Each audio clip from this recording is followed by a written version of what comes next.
nung grand finals. Na-contestant pa lang po si ma'am. Grabe. Yung manalo ako sa tawag ng tanghalan, yun po yung... Grabe. Grabe, tagal na nito. Kaya pala ganun talaga. Kahit naman. Pero hindi ko po ibebenta.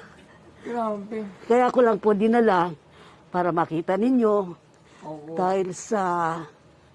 Ang pakay ko po talaga ay baka makatulong po kayo sa mga kababayan po natin na nasalanta ng bagyong sa Christine Oo nga po. sa Bicol. Actually, papunta nga po kami dun ngayon. At may chat po kami ng mga influencer. Papunta po kami dun ngayon, palipad.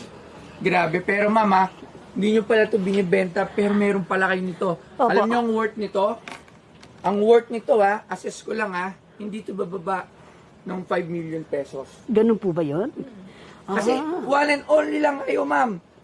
Nag-iisa. Tapos ito pa yung nagsisimula pa lang po code para mamalam nyo ito yung haliga na ito. Hindi ito bababa ng 5 million pesos. Ganun po. Seryoso po ako dyan. Sayang. This is something na kakaiba.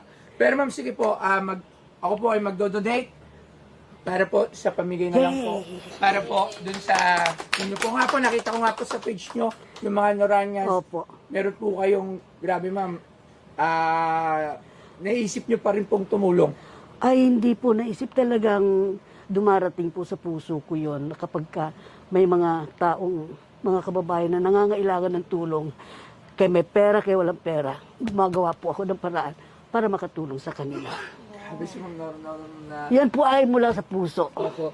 Sige ma'am, hindi ko na po ito papatagalin ma'am, alam nyo, pero grabe to. Ganda.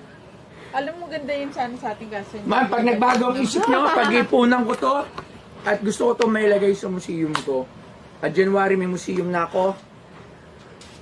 Museum din po ito ilalagay. Museum ko. Pero grabe to ma'am. Walang halaga. Ngayon nakakakilabot. So ma'am, pwede lang ako mag-request. Ano po yan? Pwede ba papirmahan nyo lang yung toy? Ha? Alam nyo ma'am, ito napakabira.